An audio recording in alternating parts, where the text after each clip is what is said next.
अब बॉम्बे में भोजपुरी का राज चलेगा हा व्हिडिओ मीच टाकलाय सकाळी, हा व्हिडिओ मीच व्हायरल केलाय। क्योंकि बीजेपी आइला हा आमच्या इथे राहतो। राज ठाकरे थे ना यूपी बिहार वाला ऐसा उसको काय देखा है ना से राज ठाकरे राज्य से गायब हो गए।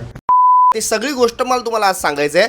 आणि मला आहे ना राजकारण सोडून आज हे राजकारण वगैरे सगळं भोसड्यात गेलं। मला एक मराठी माणूस म्हणून मला तुमच्याशी आज बोलायचं आहे, एक मुंबईकर म्हणून बोलायचं आहे। आणि जे मी सांगेल ना मी अत्यंत कळकळीने सांगेल। माझी कृपया हात जोडून विनंती, हा व्हिडिओ पूर्ण शेवटपर्यंत बघा तुम्ही। हा मुलगा जो आहे हा माझ्या इथे राहतो, ह्याला मी आधीच पकडले आहे, मी 2-3 दिवसाआधी, पण ह्याला आजच का व्हायरल केले सगळ्या गोष्टी तुम्हाला सांगतोय। 2-3 दिवसापूर्वी एका मुलाने मला मेसेज केला फेसबुकवर आणि मला बोलला की दादा एक व्हिडिओ व्हायरल करायचा आहे, असं आहे। मी त्याला म्हटलं पाठव व्हिडिओ बघू। मग व्हिडिओ पाहिल्याच्या नंतर माझी तळपायची आग मस्तकात गेली।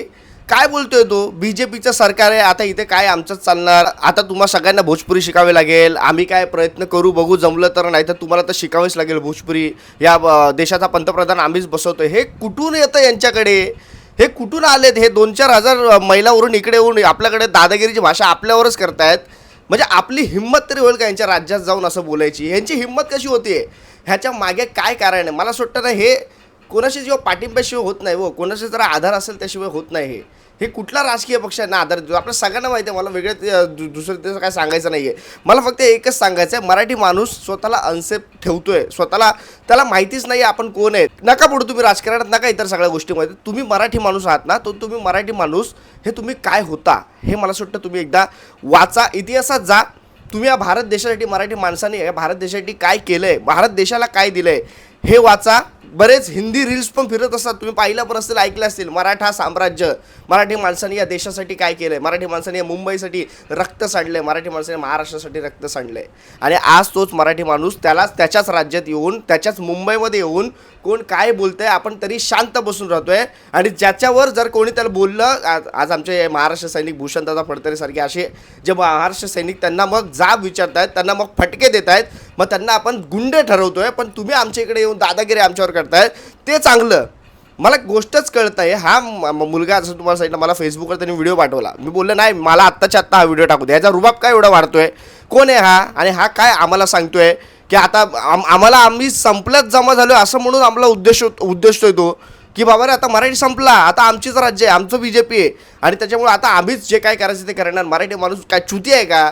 मला खरं डोक्यात गेलं हे। मी पहिला बोललो मला माहीत नाही हा व्हिडिओ मला टाकायचा आहे, मी त्याला बोललो, म्हणून तो बोलला की आपले शाखाध्यक्ष त्यांना पण व्हिडिओ, मीच त्याला बोललं की आपण भूषण दादा आमचे जे शाखाध्यक्ष आहे वॉर्ड क्रमांक 56चे, म्हटलं दादाला मी सांगतो, मग रितसर कारवाई आपण जे काय असेल त्याला पकडून करू। मग दादानी त्याला पकडलं, मग दादा मला बोलला की कुणाल थांब, व्हिडिओ आत्ताच टाकू नकोस, मला त्याला त्याशी बोलू देत। दादाने त्याशी संवाद केला, त्याला चांगल्या गोष्टी सांगितल्या, महाराष्ट्र सैनिकांनी जो महाप्रसाद द्यायचा तो दिला। भूषण दादावर तो विश्वास आहे माझा, तो खूप चांगल्या पद्धतीने त्यांना समजवलं पण असेल भूषण दादा, आणि चांगल्या पद्धतीने प्रसाद पण दिला असेल, त्यात डाऊट नाही। पण कसं आहे ना, किती जणांना मारणार, किती जणांना समजवणार, मला असं वाटतं आपण ह्या गोष्टी आपण समजल्या पाहिजे। आणि जो आपल्या बाजूने उभा राहतो मराठी माणसाच्या, त्याच्यावर हे अशी वेळ येते। मग सकाळी दादाने मला व्हिडिओ पाठवला, कुणाल बघ हा आलाय व्हिडिओ टाक, मग मी केला सकाळी व्हायरल।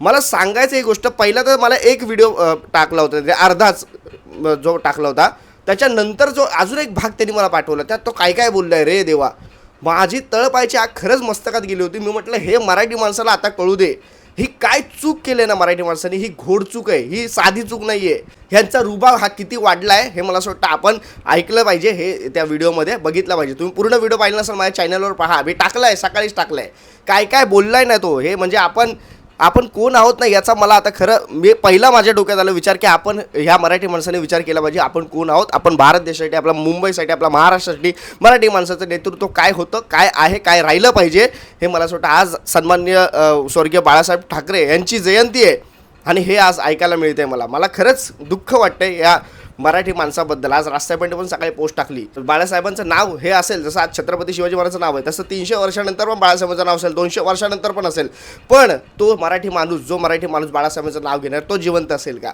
हा सगळ्यात मोठा प्रश्न आहे। आणि त्याच्यामुळे आज मला हेच तुम्हाला सांगायचं की बाबा रे तुम्ही एकदा स्वतःमध्ये जा आणि स्वतःच्या कामातून वेळ काढून एकदा मुंबईतला, महाराष्ट्रातला मराठी माणूस कोण होता, काय होता, त्याचा भारतासाठी नेतृत्व काय होतं, काय बलिदान होतं, याचा अभ्यास करा।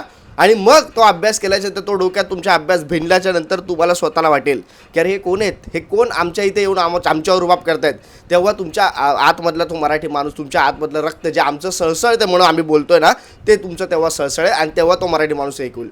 आज आपला मराठी माणूस काय, अरे कोण काय राजकारण चाललंय सगळे, हे राज ठाकरे राजकारण करतो. अरे त्याला राजकारण करायचं असतं ना, आज देवेंद्र फडणवीस सारखे, आज एकनाथ शिंदे सारखे मुख्यमंत्री म्हणून बसले असते, सगळी सत्ता हातात आली असती, सगळ्या गोष्टी एकनाथ शिंदे करू शकतात तर राज ठाकरे का नाही करू शकत.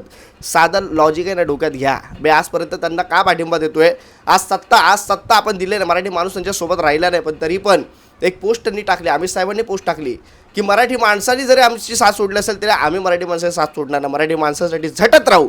हरल्याच्या नंतर पण ही पोस्ट टाकतोय माणूस. तो आपण तिकडे समजलं पाहिजे की बाबा रे, जो आपण सोडून जातोय तरी पण तो माणूस आपल्या मागे मागे येतोय, आपल्या मराठी माणसासाठी लढतोय आणि आपण त्याला सोडून कुठल्या तरी बोलतात ना, खायचं ऐकायचं आणि गायचं ऐकायचं असं करतोय. आपल्यावर संकट आले की आपण पळतोय मनसेकडे. मला असं वाटतं ह्या गोष्टीचा आपण नीट विचार केला पाहिजे. हा व्हिडिओ अपलोड करण्यामागचं कारण माझं हे नाही आहे की बाबा रे राज ठाकरे तुमच्या मागे लढतोय त्याला सपोर्ट करा किंवा इतर गोष्टी.